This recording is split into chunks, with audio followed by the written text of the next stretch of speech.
Hi everyone, welcome to another shiur in Exodus from a family to a nation through WebYeshiva, and I'm Yafit Clymer, happy to be here with you again. Last week we read in depth the last chapter of the book of Genesis. I just want to have a quick look again before. Before we move on to Exodus, and let me just show it again.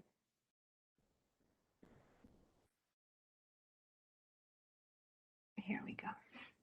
Okay, I just want to emphasize the last few verses that we saw. Joseph is turning to his brothers after he promised them he's not going to hurt them. And that he forgave them, and it's everything that happened was from the hand of God, and he lived for 110 years, and we said the symbolic number age in Egypt, that was like to live a full life, but we know that inside the Hebrew people, 110 is it's a 10 less than 120, which is the full and complete life, and that he had children, and he had great children and great children.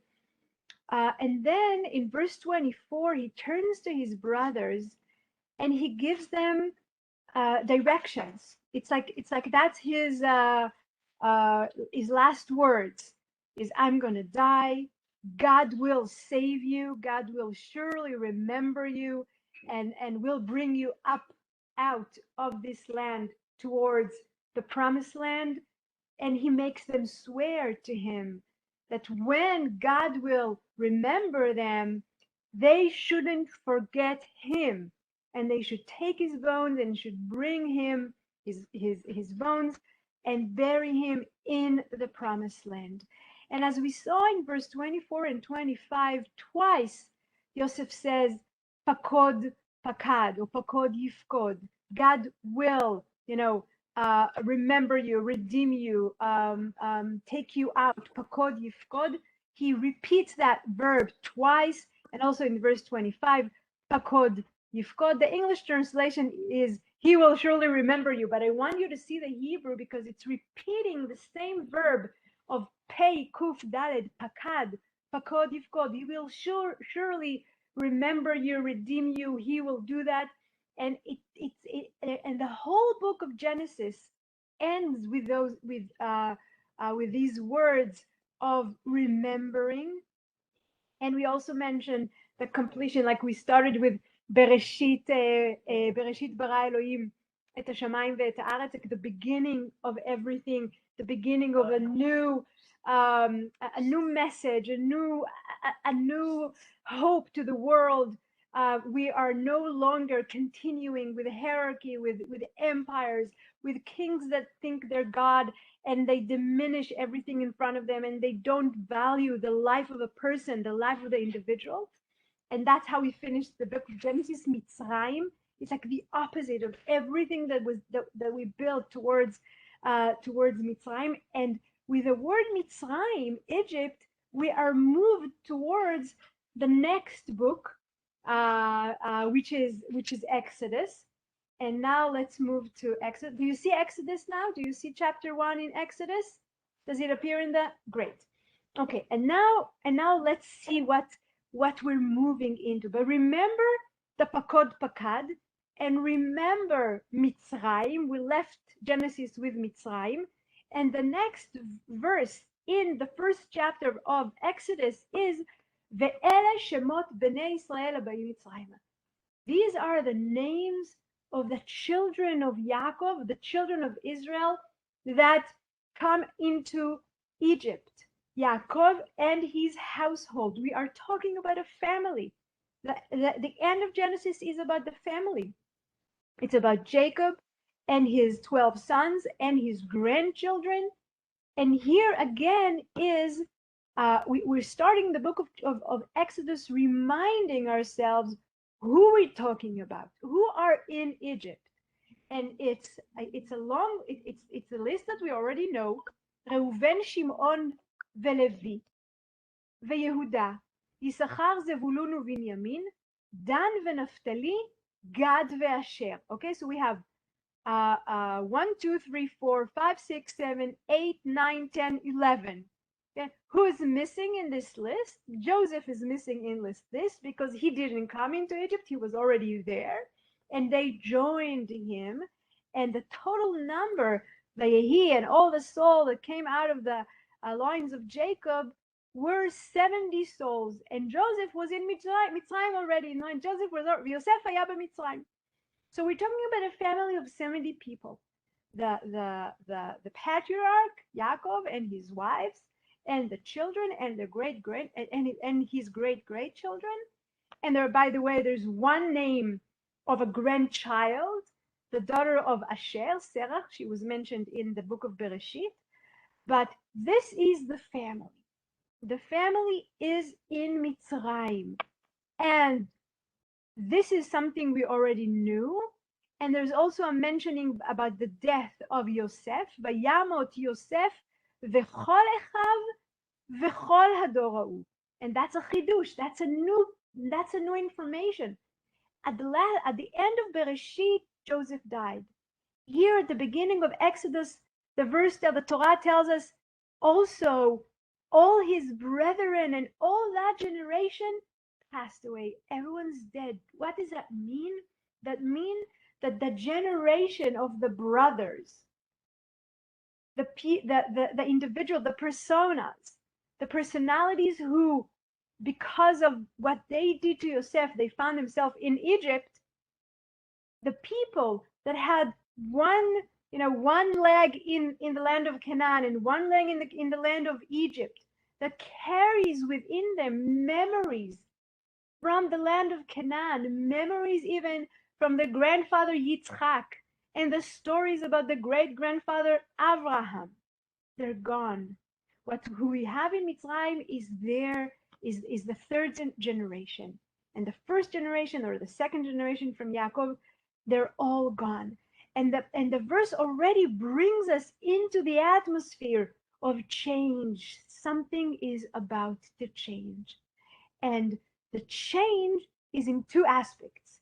And it's very clear that that's how the Torah wants us to see it. The change is in two aspects. One aspect is verse 7, and the children of Israel were fruitful and increased abundantly and multiplied and waxed exceedingly and mighty, and the land was filled with them. כן, או בעברית, ובני ישראל פרו וישרצו וירבו ויעצמו במאוד מאוד ותמלא הארץ אותם. That's a change. Out of a family of 70 people, we are talking here about a multiple people, about the fact that the land, was filled with them. How many? We don't know, but apparently enough that the Torah and the verse will say that they filled up the land. The land is the new land. The land is the land they immigrated to. It's the land of Egypt. So that's the first new thing. The family is no longer a small family that can all live in a few tents next to each other in the land of Goshen. We're already talking about a lot of people, thousands of people, 10,000 of people. We don't know, but it's definitely more than 70. That's the one aspect of new era. The next one, the second one, is in verse 8, ויקום מלך חדש על מצרים, אשר לא ידע את יוסף. There's a new king in Egypt, a new pharaoh that who knew not of Joseph, who did not know Yosef. Now we can ask ourselves, and it's a good question to ask. What do you mean he didn't know Yosef? Wasn't he a little child when Yosef was there?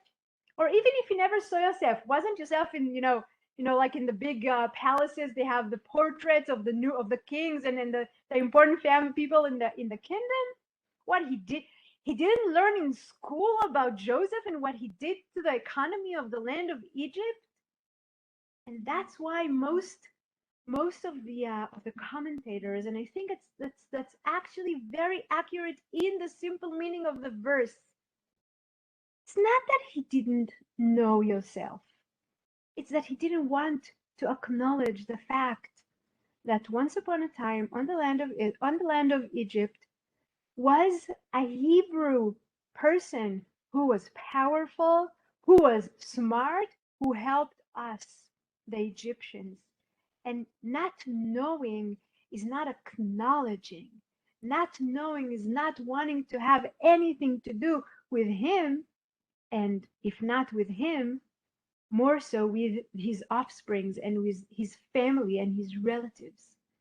And these two verses, verse 7 and verse 8, are opposites. He doesn't know Yosef. He doesn't want to acknowledge the Hebrews, but they're filling up the land. So here we have a dilemma. What's going to happen? How these two facts live next to each other. And right away, we hear about it in verse number 9. Vayomer el amo, and he told his people, Hine am bnei Israel rav ve'atzum mimenu. I'm leaving the word mimenu right now. Let's see the English. And he said unto his people, Behold, the people of the children of Israel are too many and too mighty for us. What do you mean too mighty for us? They're just, Hebrews who immigrated. They're shepherds. What are you afraid of? It's a good question. We're talking, and I took time to describe the strength and the might of the Egyptian empire, the ancient world. They are the strongest, most stable empire in the entire ancient world. You are afraid of a few hundred, or even a few thousand, or even 10,000s of people? You're afraid of them? Why are you afraid of them? They're not soldiers. They're not armed. They have they have sheep and cattle and nothing else.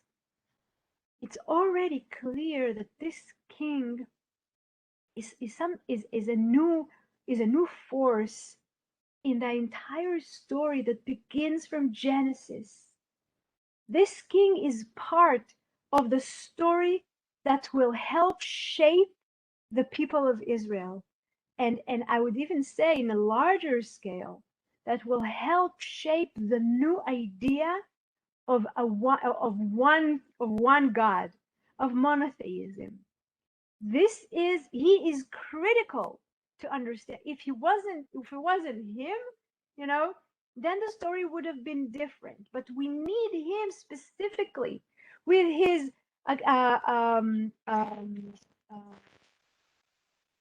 with his aggressions and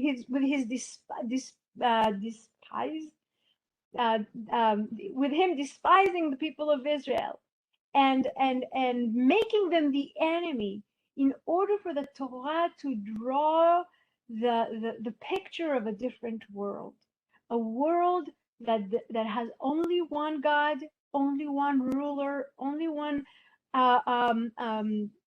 force that is influencing everything around him, and people are to obey him and to obey the God, and not to obey a person who is a king, and this is the Pharaoh.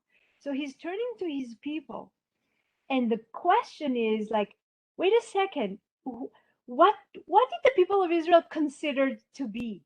Foreigners, temporary residents? When he turns to his people, it's very clear that he doesn't regard the people of Israel as his people, which is good for us. Because the whole idea of going down to Mitzrayim was supposed to be temporarily, and it turned into a very permanent state. But he looks at the people of Israel, about the children of Israel, and he's saying, look at the people of Israel. And friends, Pharaoh is the first person in the entire Bible that is to call the people of Israel the people of Israel. Not God, not Joseph, not Jacob, not Moses. The first character, the first figure to look at the children of Yaakov and say, oh my gosh, it's a people, and it's the people of Israel, is Pharaoh. Behold the people of the children of Israel. And we should remember that. Like that it's someone from the outside that is looking at them and saying they grew up to be a people. They never thought of themselves as people. They thought of themselves as a family that grew and grew and grew and grew and grew. Never as a nation, never as a people. And he looks at them from the outside and he calls them the people. Now the change here, if we're talking about the big title of from a family to a nation, the change here is not in the minds of the Israelites. This is only from the outside, in the eyes of Paro.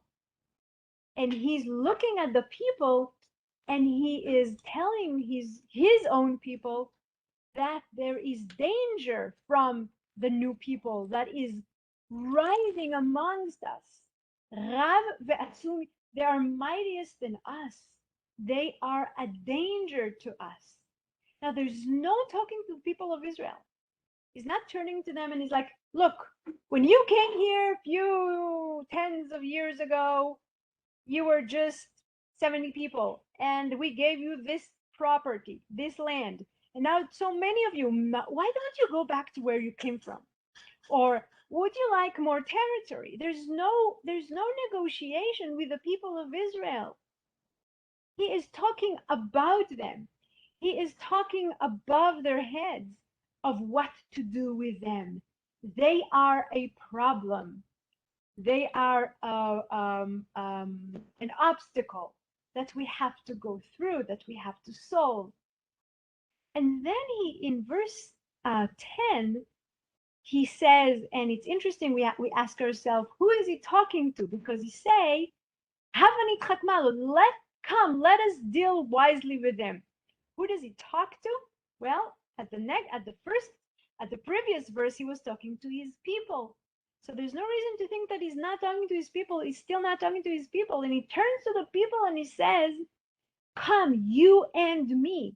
And for the common Egyptian person, it's an honor. Wow, the king is talking to me. He make us feel, we are together against an enemy. And the whole rhetoric to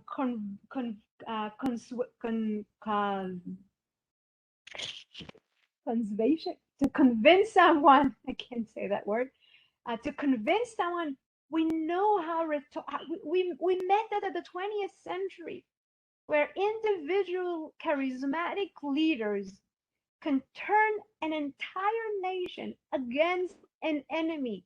And it could be a virtual enemy, it can be an idea of an enemy, and it could be your neighbors that you turn your people against. And he looks at his people and he says, okay, let's be wise. Why we should be wise? Because we know these people, they known to be wise. So they're mightier than us. We have to be smarter than them. And lest they multiply, lest they multiply, and it comes to pass that when there befalleth us any war, they also join themselves unto our enemies and fight against us and get them up out of the land. And it's a very complicated pasuk, because when he said that the people of Israel are more than us, they're greater than us, and he might mean in numbers, here he says, I fear, pen in Hebrew is to fear something. Oh, we shouldn't let that happen. What? That he will multiply and multiply, and then when there is a war against our country, the people of Israel will join our enemies and they'll fight us. Ve'ala min haaretz, and that's the key words that we have to understand. And they'll join our enemies and fight us, and then what will happen? Ve'ala min haaretz literally means, and they will leave our land. Wait a second. What do you mean you're afraid they will leave the land? I thought you don't like them. I thought You fear their might and numbers and multiply and multiply.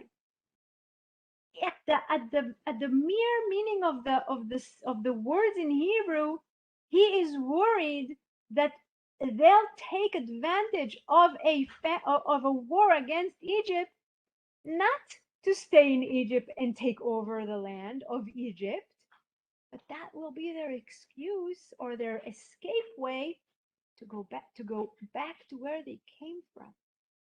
And that is a hint. In English it says, and get them up out of the land.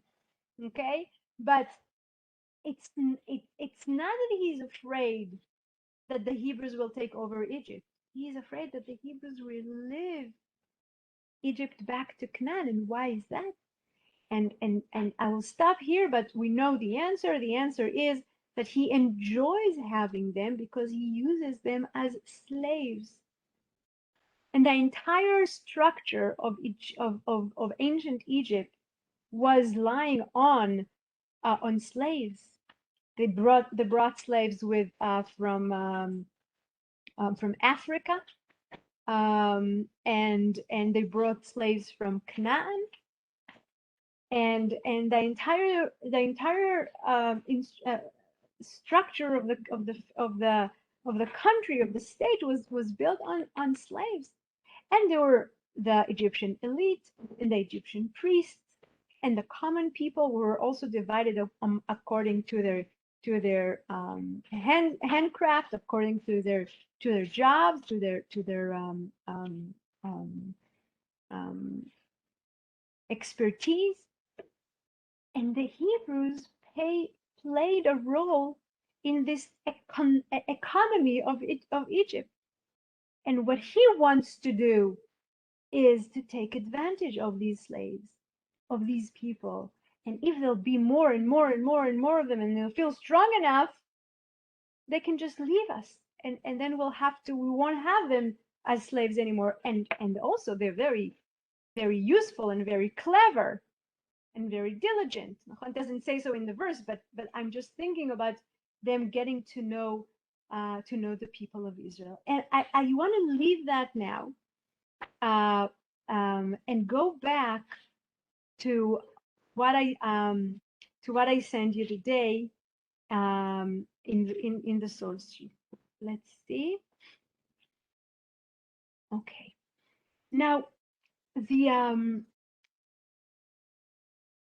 idea of the Chumash, like that, when the commentators looked at the entire 5 books of the Bible, like of the Pentateuch, as we call them, the 5 books, Bereshit, Shemot, Vayikra, Bamidbar, V'Dvarim, and they try to understand the development, like what's leading to what. So one major idea, and when I'm not gonna emphasize on that, but one main idea is, why did God started with Bereshit? Why did he start with a story and not with commands?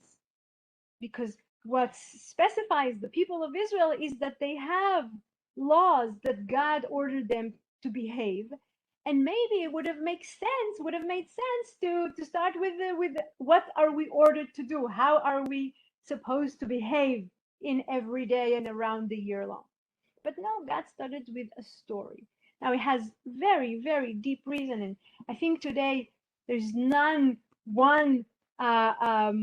both philosopher or psychologist who doesn't talk about the idea of the power of stories to pass on ideas and identity, and even rules are passed on better when they're put into a story. And what we have in the book of Bereshit is not just laws of how to behave, but moral laws, like imminent ideas of what it means to be a human being that was created in the image of God, what it means to be a human being that honors other people as also being created in the image of God. What does that mean to have a functioning family? In Bereshit, there's none of the families are functional. We learn from them what not to do and what not to be, but that's also important. what are the goals? Where are we? And the importance of relationship and brotherhood. And it was very important to start with a story. But when we get to Shemot, what's the main part of the Sefer Shemot? Because Sefer Shemot has three main parts. The first part is the slavery in Egypt. The second part, and I include the redemption, the going out of Egypt in that.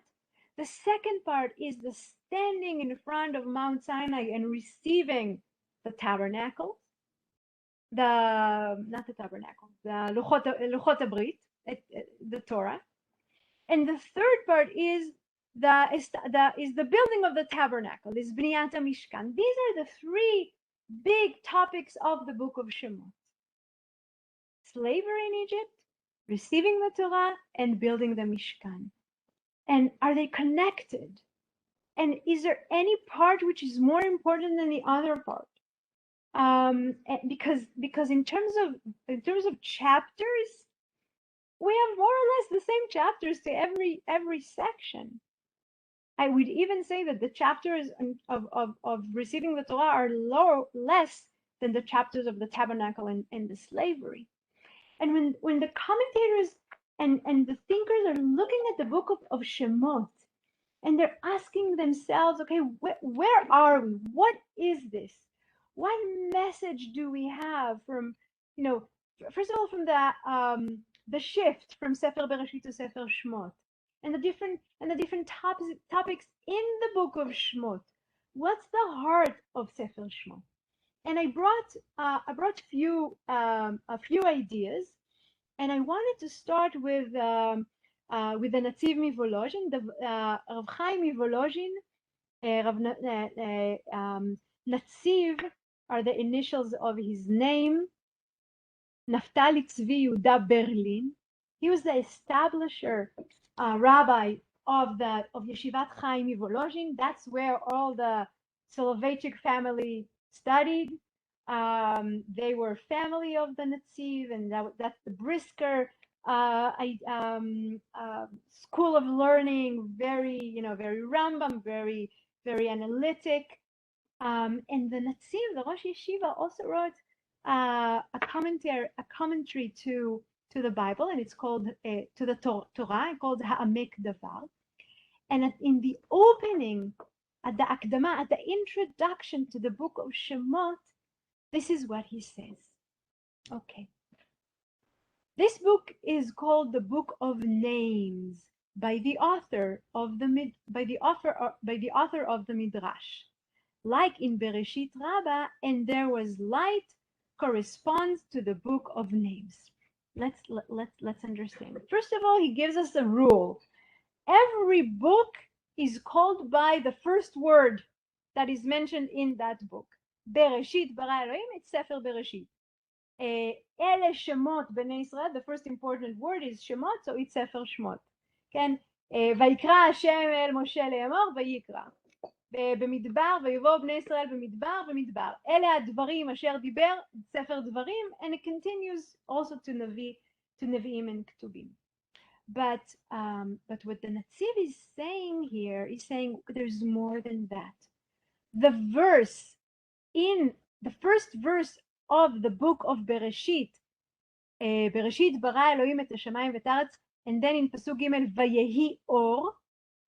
Vayehi Or, says the Midrash, is compare or belongs to the book of Shemot. Now, I didn't bring the entire, maybe I did. I think I did. Let's see. Ken, I did. You have it in front of you. In the Bereshit Rabbah, at the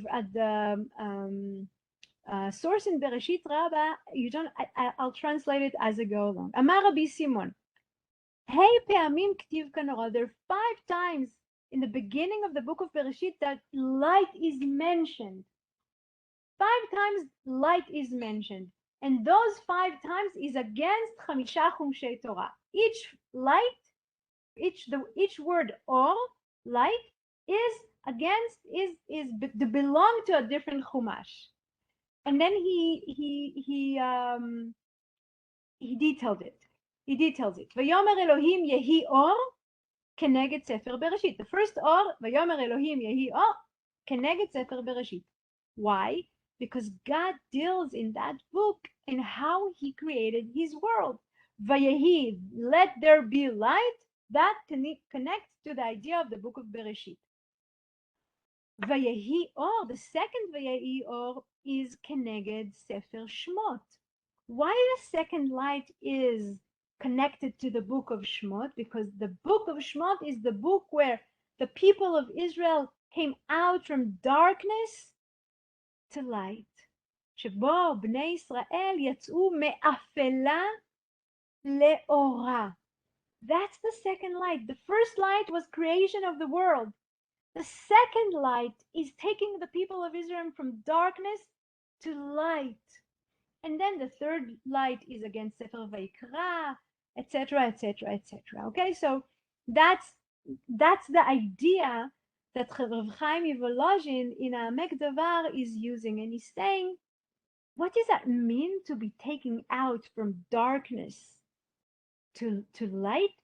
It's as the Ramban said and called the book of Shmot Sefer HaGeula. The Rambam called the book of Shemot the book of redemption. Now, the Christians called book of Shemot Exodus. In other words, they put the emphasis on the Exodus, the Exodus from Egypt outside. But Chazal left the name Sefer Shemot, telling us there's something about the names that is important. And the commentators, after following the Midrash, saying it's the book of redemption. Now, the exile wasn't Sefer Bereshit, because Sefer Bereshit was the book of creation. That's the book of the stories, the fundamental foundation stories. The exile was at the beginning of Sefer Shmot, when we hear about the family that turns into a people with a hostile king that makes them into slaves. And God takes them from light, from darkness to light. And Ramban said that's redemption. Now, we have to look at the bigger picture. Because when we're talking about Chazal, the Midrash, whoever studied with me in last year, we talked a lot about the Midrash. And Chazal wrote the Midrash during the time where they lived in the land of Israel under foreign kings. It was Romans, and then the Roman Empire turned into Christian Empire, and Jews were the minority. They felt in exile in the land of Israel. When they look at Sefer Shemot, they see themselves. They are waiting for redemption.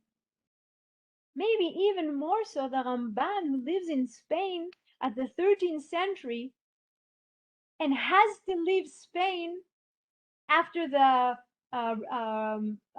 polemic discourse he had with Pablo Cristiani, who was a former Jew who converted to Christianity. And the king himself is telling the Ramban, you won, but your life is in danger. You better leave the land, leave the country. And the Ramban has to flee away from Spain, and he moves into the land of Israel.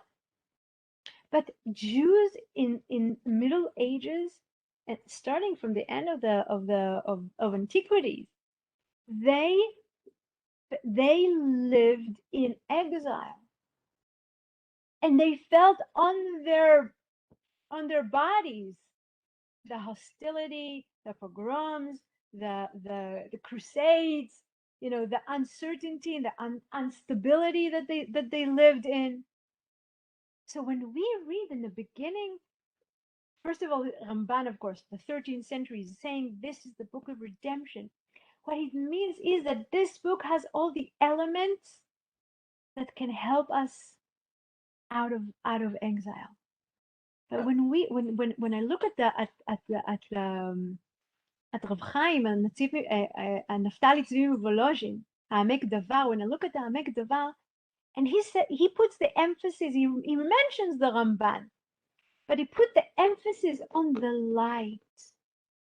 This book has everything we need to know about coming out from darkness to light.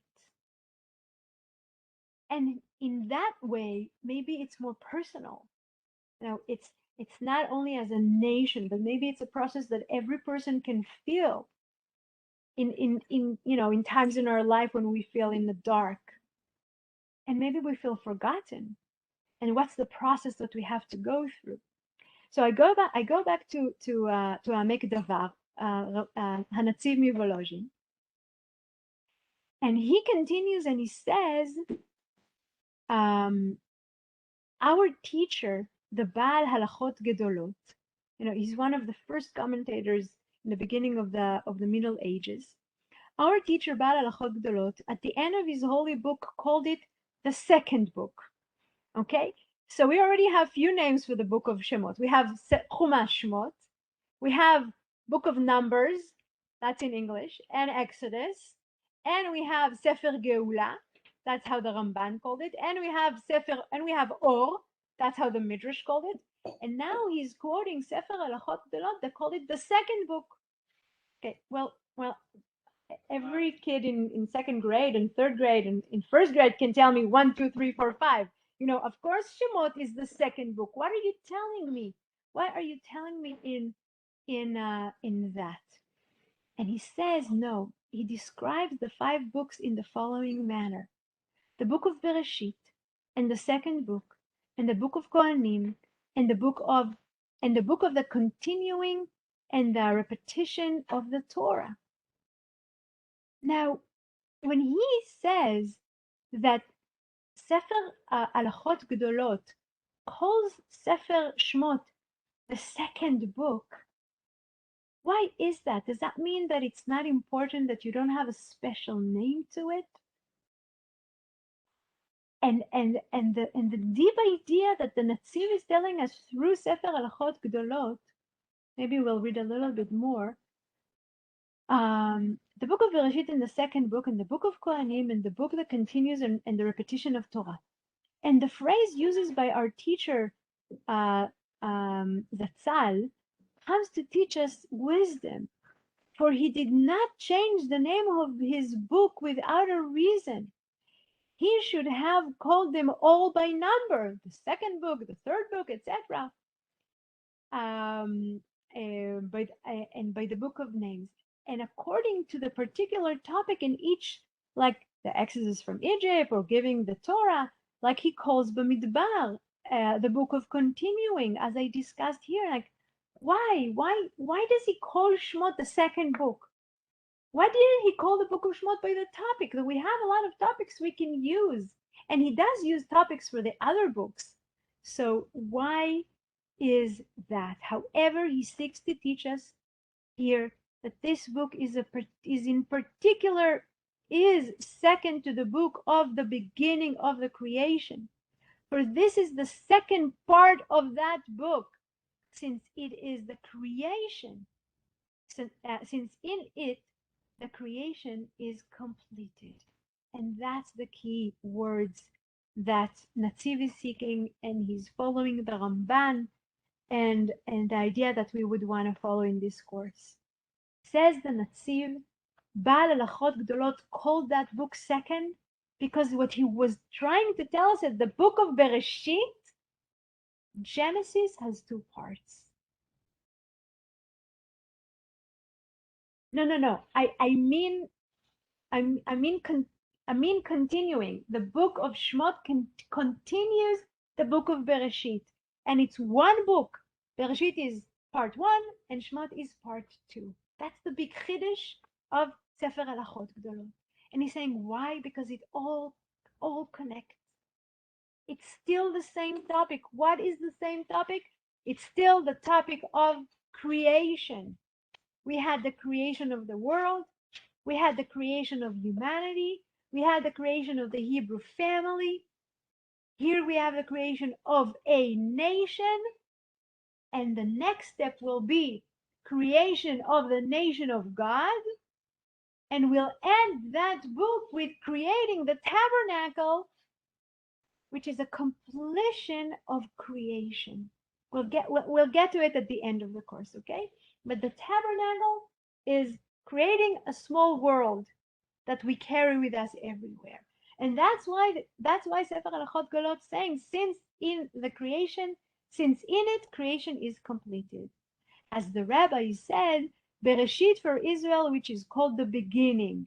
They look at the word Bereshit and they say, what's the meaning of the word Bereshit? It doesn't mean in the beginning, it means Bereshit for Reshit. What's Reshit? Reshit is the people of Israel. The whole world was created for the people of Israel. For Israel, which is called the beginning. And this was not complete until Israel left Egypt and came to their goal of being worthy of being a light to the nations, in order to bring them to recognition of the eternal God, as we explain in the book about the verse, the children of Israel went out with their legions. Legions, you say? Okay. Okay. So what is he telling us? And I think his words are key words in order for us to understand what we're moving into now in Sefer Shemot. Sefer Shemot is say if the world was created for, so there will be the people of Israel, so they will be light to the nations. There's something they need to learn in the land of Mitzrayim. Even learn how in terms of being slaves. Something that could not happen if they stayed in Canaan and grew as a nation in Canaan. The living of Canaan, the moving down, going down to Egypt, even geographically, a land of living, going down through the desert to the land of to Egypt. Leaving the land of Canaan into the land of Egypt was necessary for the goals of God of what we had to go through. And that's why creation is only completed when the people of Israel recognize that there's a God, that he is the God of creation, and he's also the God of history. And he's also the God that will help them live, move from darkness to light. And he is eternal, and he is mightier than the Egyptians. Now, when God told Abraham his children will be slaves for a few hundred years, he never tells him where. But when we find ourselves in Egypt, it makes so much sense. If you want to give the message of God is mightier than any kings on earth, you pick the strongest kings. You pick the mightiest empire in the ancient world. You pick the kings who thinks themselves to be gods. And they thought they were God. One thought he was the God of the sun, and one thought he was the God of all eyes, and other, etc., etc.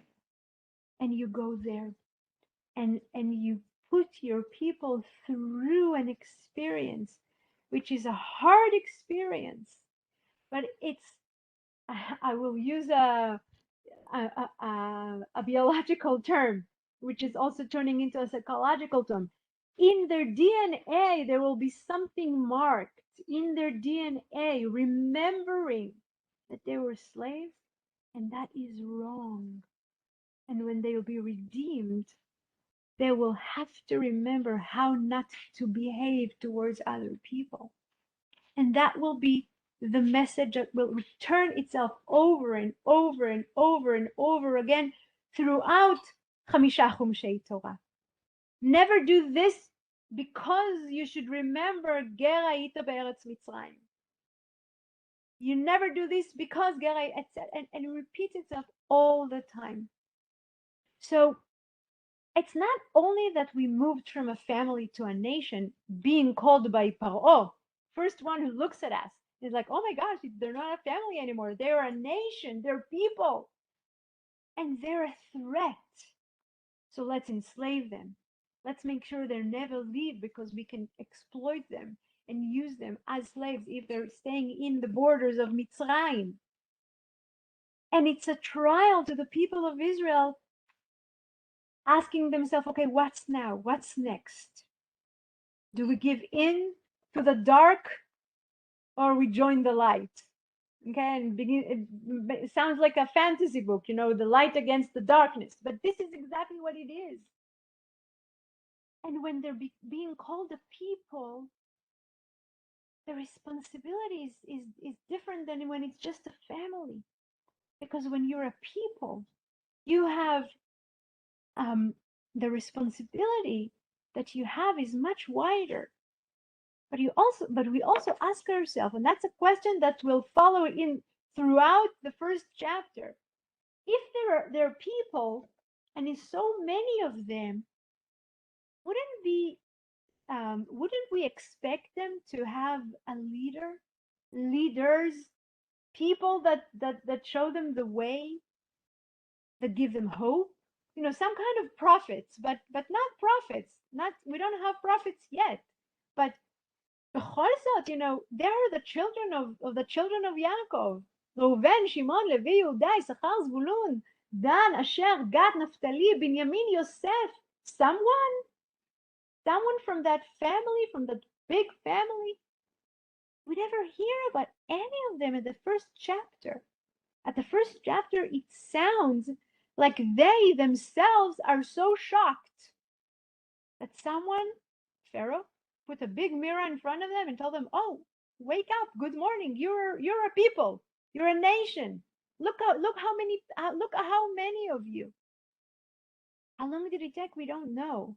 We know that totally they've been to Egypt for 210 years, but how long did it take them to become from 70 to 140 and multiply themselves? We don't really know.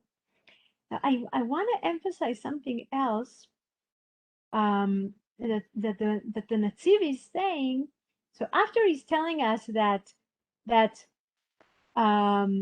they left Egypt and came to the goal of being worthy of being a light to the nation in order to bring them to recognition of the eternal God, as we explain in the book. But he also says, and this is the goal of creation. And this is the goal of the creation, which was created for the glory of the Blessed One, as it is written in the book of Isaiah, all that is called in my name and for my glory did I create. And like I wrote in the verse, and I am living in the glory. Never mind, we'll skip that. But the important part is that the Netziv is saying, yes, Tachlit Abriya, the goal of the creation is for the glory of God.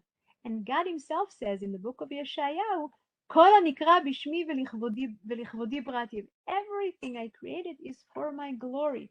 Now, for my glory, not in the narcissistic way, but in things that I created are announcing my glory, are announcing my being, me being a God and ruling. And the people of Israel, Kiddush and Shabbat, nachon.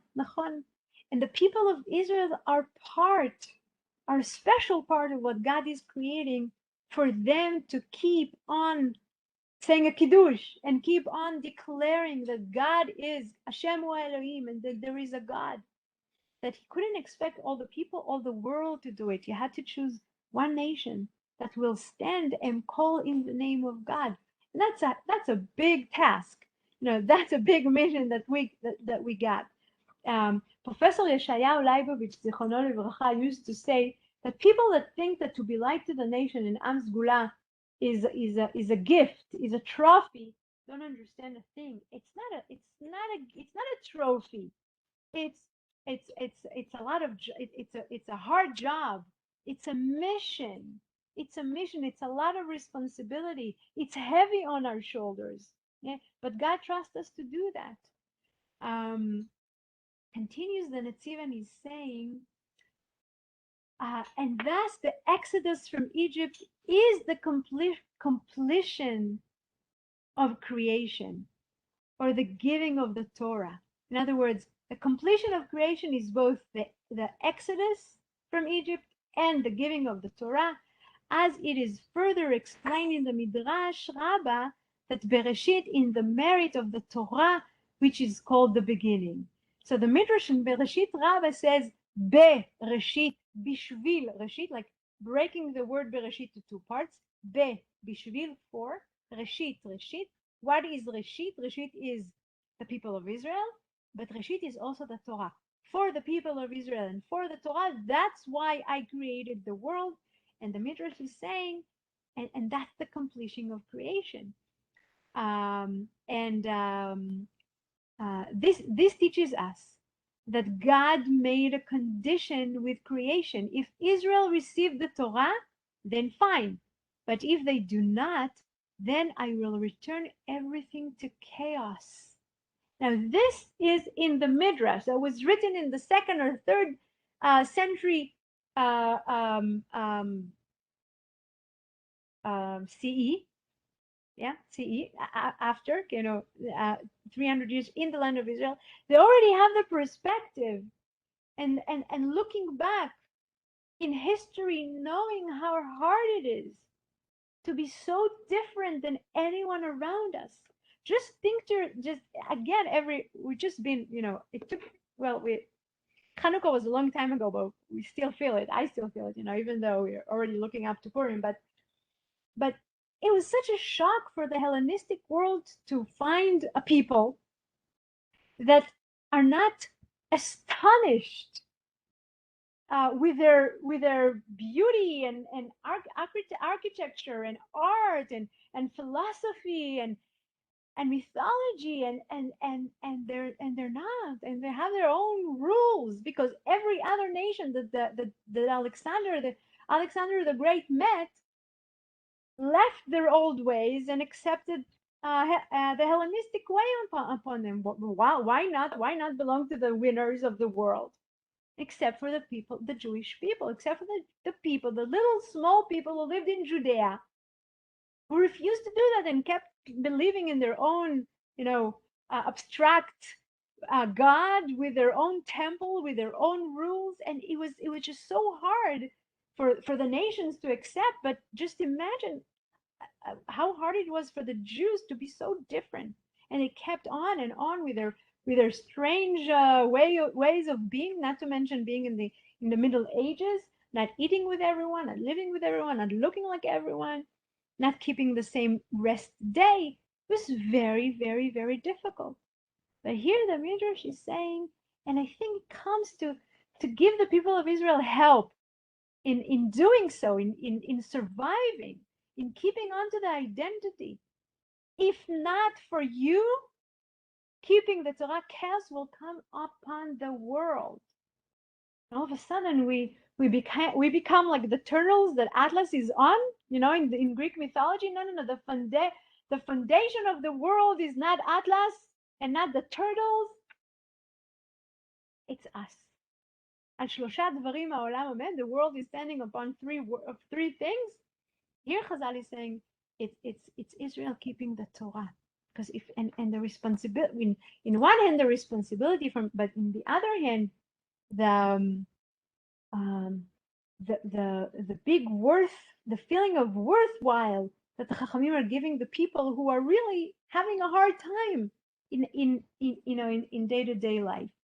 Thus, giving the Torah, says the Netziv, is the completion of creation, just like the exodus from Egypt is.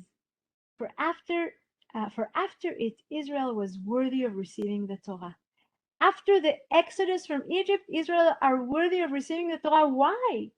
What's the connection?